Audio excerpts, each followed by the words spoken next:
All right, ladies and gentlemen, welcome to the fifth game here between Stephano and Polt. This series has been absolutely amazing. It has been my absolute pleasure to bring you guys these games, and Polt is currently up 3-1 in the series. He is one game away from claiming that $10,000 prize and bringing back the titles for Korea, as Korea recently has been considered to be losing its relative strength across the world. A lot of the community has been saying that the foreigners now, the Europeans, the North Americans, we're the ones now who have been able to retain some of our rights, some of our power in StarCraft, as we've never had it really for the last decade, but we're getting it back. But all of a sudden, we had Stephano on one hand and Polt on the other. Polt representing Korea, Stephano representing everywhere else, as well as France. And it seems like so far, Polt is dominating. It is 3-1 right now, and he is just moments away from claiming that $10,000 prize here. What an absolutely wonderful tournament. The map is Core Hall Compound, and I'm not going to quote the win rate statistics on this map simply because it's not a very used map yet, and there isn't that many recorded matches played, so it's not worth really talking about. And I think overall there's been like 6 matches played, so it really doesn't matter. So we'll have to see what happens. Stephano's going to go ahead and get his drone inside. It is a 1v1 map, of course, and immediately gets that drone inside, not quite as early as the scout on Shakura's plateau, so Polt doesn't have to worry about that drone nearly as much when it comes to delaying his barracks. And he is going to nevertheless leave one SCV on the drone just to keep it away. And it looks like Stephano is going to go ahead and secure his natural expansion. So, I don't know, guys. Stephano knows right now, even though he won that first game in this series, even though he had that momentum and that confidence that I was talking about for like 2-3 minutes, it honestly seems like things have suddenly switched around. It almost seems like Polt needs to lose the first match in order for things to kind of click in his head, and he realizes, you know what? I can win. I'm not going to lose for Korea. I'm going to mount my everything together. My forces, my intelligence, everything. Down to the keys I press, down to the equipment I use, my keyboard, my mouse. I'm going to put everything together here, and I'm going to get the W. And it seems like so far he's been doing a fantastic job at that. And of course, I don't know if Stephano's going to be able to come up with a solution. Polt is just absolutely dominating him right now, even though Stephano has a historically 65% win rate against Terran, and Polt has a 55% win rate. It really seems like lately Polt has been able to figure this matchup out and really get that win rate up a lot higher. Now, that bunker at the front door was canceled out, so Stephano doesn't have to worry about any type of proxy Marines or proxy barracks or any type of early aggression at his front door. He's going to be able to drone up safely. The next level of aggression that Stephano will have to worry about are the Hellions, which right now Polt is beginning to create. That is a reactor, does not have the early second gas that we saw previously, and that this is the more conventional build for Terrans to follow. He's going to have plenty of Hellions coming out of this reactor factory. And the whole goal, of course, these Hellions are to begin to apply early pressure against the Zerg, get a little bit of map control, maybe deny some creep tumors, and if you're lucky, get some drones. And we'll see if Polt's going to be able to pull that off. He does have his command center beginning to build inside the main, and we've seen Polt favor the safety of building up the ramp inside the main rather than down low. That's just his playstyle. And meanwhile, it looks like Stephano is starting to control the map with a couple of Zerglings that were roasted at the front door and finished off by those Marines, as these Hellions begin to make their way down south. And we'll see how much damage Polt is going to be able to do with these early initial Hellions. At the very least, he's going to be able to control this Zelnaga tower, and I've seen this in Puma versus Lucky, where what Puma did was just control this tower for a very long time with his group of Hellions, just to prevent the Zerg from ever really creeping beyond this boundary line. And because of that, he was able to get a huge advantage with that group of Hellions. So we'll have to see if Polt decides to do the same thing.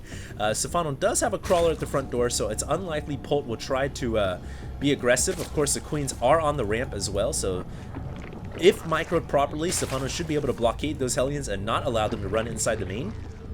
3 queens total for Stephano, so one can be a dedicated creeper while the other 2 focus on spitting larva and you know, getting that hatchery up to its full production potential. And now the spine crawler beginning to approach the edge of the creep, and a lot of Hellions coming in here from Polt. looks like Polt is just, you know, playing a little bit of cat and mouse right now with his Zerg opponent. He's just trying to keep that creep tomb ridge from getting any further. The nice thing, though, is this spine crawler will help protect the tumors. And it looks like the very first tumor is beginning to get laid down as a couple of Evo Chambers come out as well. It looks like Stephano really wants to choke off this frontal area. He's actually super concerned right now with the number of Hellions on the field, and this is a problem. He doesn't have any Overlords at this point, which is a great spot for Overlords, I would advise. He doesn't really have that much scouting, so he doesn't know how many Hellions are out on the field, and he was able to leak by a couple of Zerglings, so now he can get some vision across the map, and he realizes, okay, not that many Hellions, but hey, at the very least, it's still nice to have the evolution chambers here, have the spine crawlers there. You know, overall, just the protection will be nice, and it's a nice comfort net for himself. Polt, meanwhile, securing the front door with a ton of supply depots, also has his Marines in tow, kills off the initial scouting Zerglings there, has his starport up very quickly, no siege tank production this game, and it looks like he's going to stick to the more, well, basically the mass Marine route. Not going to have that many factories at all for the initial portion of this game, and he's going to have a ton of Marines and Hellions, and I believe what he's going to try to do here is the Marine Hellion drop, and he's going to try to drop and abuse the main, but unfortunately for him, Stephano already has the creep tumors spreading to the perimeter of the base, and hopefully if Stephano's on point this game, he should spread the creep to all the perimeters of his base. That way none of the Marines will be able to drop off unawared.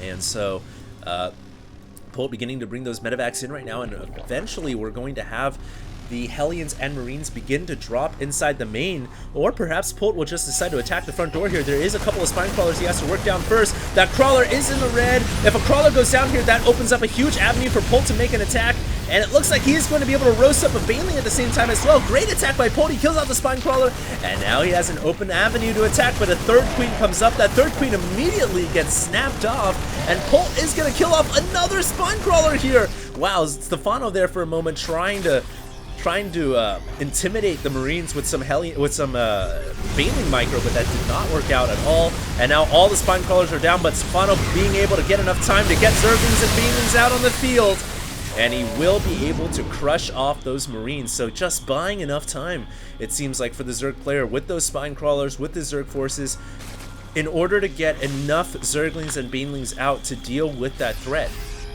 And he was able to do so very, very beautifully. Polt, though, I think is kind of happy with that engagement. You know, he was able to inflict some damage, and he did trade somewhat evenly with the Zerg, and now he's going to make an attack on the left-hand side as he scouts out the Ninja Hatchery. So even the Ninja Hatchery will go off, and unfortunately for Stephano, I don't think he's going to be able to defend this unless he can get his Zerglings in time. No, he cannot. The Hatchery is forced to be canceled, and Polt takes a huge lead in this fifth game, excuse me. So the fifth game, once again, going the way of Polt. He's denying another hatchery of the Zerg, and now Stephano has to scramble to find another location for the third hatchery, and now he's going to go for the more conventional spot on Core Hall Compound. But I've got to say, this map, not a good map for the third of the Zerg, because the third here, naturally, is right next to the high ground where the tanks can siege up that location. So I think that's why Stephano tried to expand over here to the left. He figured it'd be safer, but now that it's been taken out, he's forced to expand over to the bottom right, and that is not a safe location because of tanks and the superior positioning they will have should Polt decide to exploit that. Now, Stephano is going to have to figure out how he can get back in this game. He has taken some damage so far. He's not out, though. He's actually not behind in supply at all. He's ahead by about 7 supply. So he's been doing a very, very good job of just keeping in this game despite losing the third hatchery. But he's got to expand again. He's got to get more Zerg forces out on the field. Meanwhile, Polt knows to secure his advantage, he's going to have to get this command center down and fully mining. There is a Zergling there that he's going to have to deal with first before he can get it down. And meanwhile, Polt knows that there's probably a third hatchery over here, and his keys to victory here, his keys to that $10,000 is to make a strike at this hatchery, and all he has to do is siege up some tanks here, siege up some tanks there, and get proper positioning and then attack. But it looks like Stephano gets the jump. Stephano initiates the battle, and anytime you can get the jump on your opponent, that you do have the advantage, and Stephano cleans up the tanks with ease. Unbelievable. Polt just lost his entire army to that huge attack. What a beautiful play by the Zerg player, and now Polt is in a lot of trouble.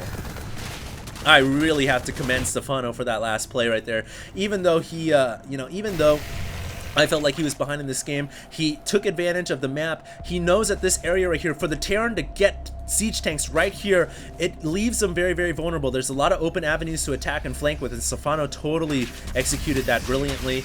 And now he's on the offensive. The war drums are beating for Stephano. All he has to do is destroy this planetary fortress, and he is in the lead. Polt knows that he's got to fortify the location. Thankfully, it is, of course, a planetary fortress, and that provides it immeasurable amounts of defensive capabilities, as well as the ability to just burst down Zerglings at will. And we can hear the cries of the Zerglings as that planetary fortress goes to work, but the banelings surrounding, even the fungal growth coming out, and the planetary fortress has been brought to its knees. Stephano has brought the house down, and all of a sudden Stephano looking much better in this game. What a beautiful blow by him. He did have to sacrifice a lot of banelings there, I feel like, so there is an opportunity for the Terran Polt to make a counterattack, but at the very least, Polt is now stricken to 2 bases only, whereas Stephano is going to be able to expand at will. Stephano is at the 3rd base. He is now claiming the 4th base at the same time, and over time, those advantages will snowball, essentially. It's a snowball effect for the Zerg player. It will continue to build up. Polt, though, is now starting to muster his forces into the middle of the map. This is the location where he last lost a huge battle. If he's not careful, he could lose another big one because it is so vast and wide open. The Zerg forces can definitely attack, but Polt immediately takes to the high ground here. How smart is that? Now he's got a bit of an advantage, and I would love to see him get some siege tanks up there as well, just to help fortify that position. I think me and Polt are on the same lines of thought. No, guess not. He's gonna go ahead and send that tank over there and just siege it up anyways. Meanwhile, Stephano mustering up his forces. He is actually already on Hive Tech. Brilliant timing here. That's a very, very quick Hive Tech, I've got to say. And the Ultralisk Cavern, as well as the Adrenal Glands and the Zerg melee attacks, are all going to finish up within the next minute or so. Meanwhile, counterattack potential here from Stephano, bringing in some Zerglings from the side. There is nothing to destroy there, so he knows there's not another command center, but he had to sacrifice the hatchery in the process of doing so.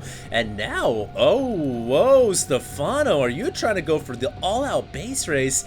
He certainly could do it. He's got so many Zerglings, and at the very least, if he makes an attack here, this is very spread out. The Terran forces right now are extremely thin, and if Stephano wanted to attack that, I certainly feel like he could crush it because of how spread out and how thin the tanks are. But at the very least now, he's got to make a defensive effort at this 3rd hatchery. He cannot afford to lose it here. I don't know what the heck his Zerg forces are doing. Why are they clumping up here? I have no idea. I guess he's concerned about the possibility of tanks being on the high ground here, but there are no tanks here yet. So Polt not exploiting it. Stephano just playing safe rather than sorry, but yeah, I really feel like if he's going to fight this army out, he's got to fight on the high ground, somewhere over here, and try to, you know, destroy this Terran army from the backside rather than engaging headlong on the low ground. Now, at the very least, he has been able to muster up some Ultralisks, and right now he's got 3 Ultras on the field. Could be waiting for some more Ultras as well on the production tab. There is 2 more on the way, and the drones actually all leaving the area as that hatchery was allowed to be killed off. So Stephano really did not make a hold at all at this 3rd hatchery. I guess he decided, you know what, rather lose it than try to defend it and have to fight at a very disadvantageous position, which I can kind of understand the concept behind, but now it's 2 bases to 2 bases, not good for Zerg at all. Polt, meanwhile, basically mission accomplished, gonna unsiege and roll back home, but he is gonna run into all these Zerglings and Ultras, and oh my goodness, Polt could be in a lot of trouble. Polt is gonna have his entire Terran army eaten up and gobbled alive. And I don't know what the heck Stephano is doing with the rest of his army. I don't know why it's running up north. He actually needs everything here, but he's gonna run around the backside, so that is why he decided to come around the back. So yeah, good job by Stephano, who's even going to be able to fungal down the medevacs. Polt just lost almost everything. However, the one thing that our Terran player here can take away, the one thing our Korean can take away, is the fact that he was able to kill off that hatchery. And so it's a small victory for him, but damn, he just lost his entire army, and he's got to remuster up from scratch. Stephano now is running off of 3 bases, so it's essentially dead even for both these guys. 3 base Zerg, 2 base Terran, income and SCVs and harvesters pretty much on par for what you would expect at this point in a ZVT. And if anything, that last battle, because Stephano was able to win it out so convincingly, that's what was able to get him back in the game. But Polt is not flinching, man. He is going to go ahead and re-expand over here to the 3rd. He's going to bring the house back up, and he's going to try to get his mining going over here once again. Not a bad idea, I gotta say, but he's going to have to get his forces over there very, very quickly and land it down and get into a planetary fortress. Otherwise, Stephano is going to come crashing through with his ultras and zerglings, and we've already seen in the first game of this set, of this grand finals from Assembly Winter, how destructive Stephano's ultralisk can truly be. Polt knows it, Stephano knows it, and Polt is going to have to get Marauders out on the field. He doesn't have that much Marauder production right now at all. In fact, it's basically nil. He's only got 1 or 2 Marauders on the field. Maybe more, 7 Marauders or so. He's gonna have to get all his Marauders together to combat this. Here comes Stephano. He's gonna crash his forces headlong, just ramming in with all of his ultras.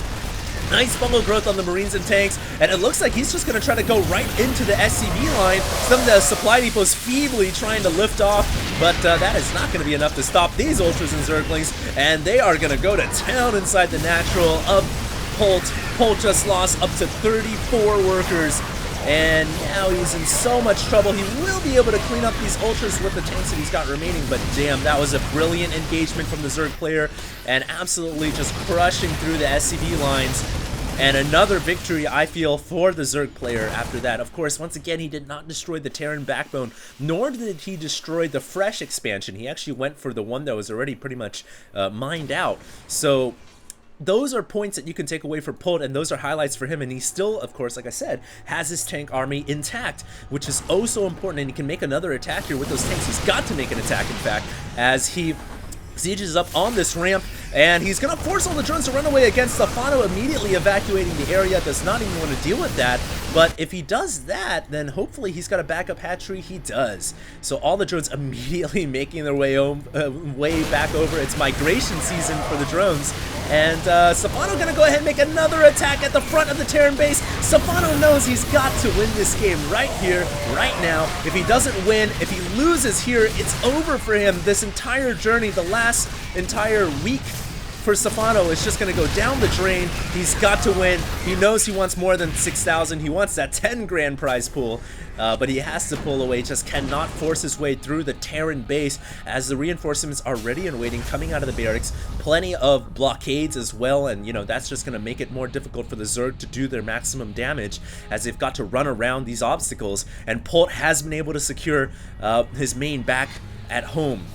Meanwhile, the 3rd is a planetary fortress, so Polt actually looking really, really safe and solid right now. Things have been calming down for him after the repeated counterattacks, but damn, look at his SCV count, ladies and gentlemen. He has none! He's only got 27 SCVs under 68. He's lost 40 workers this game, so Polt is in a world of hurt in the economic game. He's got to crush this hatchery here to try to even the odds out a little bit, sieging up the tanks. Still, can he blow up these drones on the way out? He will get a couple of drones on the way out, and he gets the hatchery. I think Stephano made it out with about half the drones alive there, so not a total loss, but that's another good play from Polt, man. Polt's instincts here really proving him right. Meanwhile, there is some infested Terrans coming around the back of this planetary. Of course, infested Terrans can strike down the SCVs at a range until the PF gets the range upgrade. Meanwhile, Polt, for the 3rd or so time this game, is making another attack at the 3rd hatchery, and he will be able to take it down. Oh my god, the last sequence of events have really gone well for Polt. Even though he's down in Harvesters, he has been able to kill off almost all the bases of Stephano. Stephano now is only down to 1 base, 2 base, and he is trying to reclaim the ninja base at the 9 o'clock. Meanwhile, his infested Terrans not being able to do much more else because the PF is now, I guess, not having the range upgrade, but the infested Terran's just getting a little too close for comfort. And will this infested Terran go to down on the SCVs? He will, for as long as his lifespan allows, which isn't very long, but at least it forces the SCVs away. And now it looks like Polt pulling back with most of his army. Stephano has a lot of creeps on the map. Look at how much creepage he's got. That is just a testament to Stephano and the dominant Zerg player he truly is. Both these players, like I said before, just battling it out on the knife's edge. Stephano has having absolutely dominant scouting, vision, and map control, but he just doesn't have the bases for the massive amount of drones he's got. And I say massive, of course, comparatively, because Polt really doesn't have any SCVs at all. So that's the problem for Stephano. He needs more bases. Polt needs more SCVs, and Polt needs to destroy the creep tumors in the middle of the map. Otherwise, I don't know how he's going to be able to combat this army. Of course, right now he is at an area where there is no creep, so that is advantageous for him. He's gonna have to slowly push his way over to this 9 o'clock expansion, the last remnant of Stephano. Stephano also trying to creep away here, but unfortunately that was shelled by the siege tanks for him. And meanwhile, he is making his way over to the right-hand side of the map. Polt, thankfully, was able to destroy the creep, and now he's got an opportunity to come up to this hatchery. He is gonna come up. Meanwhile, Stephano swinging around the back, and it looks like we're gonna have another base race scenario here. It's really up to Stephano, because Polt can't pull back. Polt is immobile. Stephano is more mobile. He fungles the Marines. What a beautiful fungal growth that was. And Stephano has got to be counting his blessings there, man. He just struck down about 20 Marines for free. That was absolutely brilliant. Polt, though, did kill off the hatchery, so now you've got to weigh your odds. Was it worth killing off 20 Marines for a hatchery when it's your only mining hatchery? I don't really know. Stephano now throwing infested terrans to the high ground, picks off a tank. Gotta be careful on the way out, though. Those tanks are just doing absolutely insane amounts of damage to the Ultras and Zerglings, and especially the infestors. And now it looks like Stephano desperately trying to get a hatchery up. Good grief, he needs a third so badly. His income is almost non-existent. He has no gas intake at all because his main and his natural are mined out. Meanwhile, Polt actually has some gas mining. He could get a lot more gas if he needed to, but he doesn't really, because he's going with this kind of biomech build. He just needs minerals. Stephano is under pressure, though, as Polt is moving out across the map. He's got to get the third hatchery up, or he's out of this game. He's gonna take the second place prize. I can't believe how Polt was able to come back, though. Huge amounts of credit to him, because you got to think about it. Polt was behind about, I don't know, 30, 40 SCVs, and just the attacks, the timing of the attacks, the placement of the attacks really got him back in this game. And no doubt the map actually, I think, helping him out a lot too, because this hatchery is so hard to hold off if you're Zerg, and Polt is taking advantage of it like any good Terran player would. He is now in a dominant position. Again, this hatchery is going down. That's got to be the 5th time that hatchery has exploded. A different death animation for each one. And now everything evacuating the area, trying to go to the top. And meanwhile, it looks like Stephano gonna attack this planetary fortress. He is gonna be able to attack it with almost everything. Kills off a ton of SCVs, kills off the PF. And at this point, ladies and gentlemen, it is just an absolute war of attrition, man. It's coming down to whatever resources you have. That's what you're gonna have on the field. And good luck mining anything else, because it is almost gonna be a base race at this situation. These drones are not, they should not be going this way. Stephano making a mistake, but pulls back at the right time. That could have ended up costing him the game right there if he lost all of his drones. Thankfully, he pulls them back. He needs some mining at this hatchery, and it looks like he's gonna run in with the Ultras. Oh, he catches all the tanks without bio support, but actually not all the tanks, because there's so many tanks down on the valley below, and this is not a good engagement for Stephano at all, but he's gonna brute force his way in. No, he will not. He has to pull back, knowing that that was just not going to be a winning battle, and these tanks are laughing it all the way home to the bank. They know how much Ultras they just killed off, and more Marines and tanks continuing to pile on into the middle of the field. Stephano's in trouble now, ladies and gentlemen. He doesn't really have much else left, just 3 infestors and an Ultra, and that is it. Well played, buddy. Congrats. Stephano is the loser. Unfortunately, if you're from France, or if you're from the international scene, which is North America or anywhere else but Korea, Stephano was unable to do it today, which makes me a little sad. But man, the victor, all the credit, all the honor, everything goes to Polt here. Congratulations to Polt for winning out this tournament, and what an absolutely phenomenal set of games, and the entire tournament. What a success that was. And I gotta put my hat down to Polt. Very well done, sir. You executed one of the most flawless TVZs I've seen in a very, very long time. And God, he was just so on point with the attacks. Even if he was ahead or if he was behind, it didn't really matter. In this game, I felt like he was behind in the SCV department, but incredibly, he made his attacks count. He was able to get back in the game, and he crushed Stephano despite being down, like I said, by 20 or 30 SCVs. That's unbelievable. So what a set of games, what a tournament this has been. I'm so excited, and I'm so happy that the conclusion has been reached. I hope you guys all enjoyed the commentary and all the games. Like I said, these are going to be on a playlist for you guys and your viewing pleasure. If you guys want to go ahead and subscribe, that would be much appreciated. You guys can find my YouTube channel at youtube.com/HDStarcraft. And you guys can find my Facebook at Twitter at HDStarcraft as well. Next up, I'll have some Gamecom Plantronics epic replays. I'll try to get another tournament in for you guys in the near future. I thought this was great, being able to cast a tournament. Keep the feedback coming in the comments below. I do read them. And you know what, guys? I'll see you all in the next video. Enjoy, and this is HD signing out.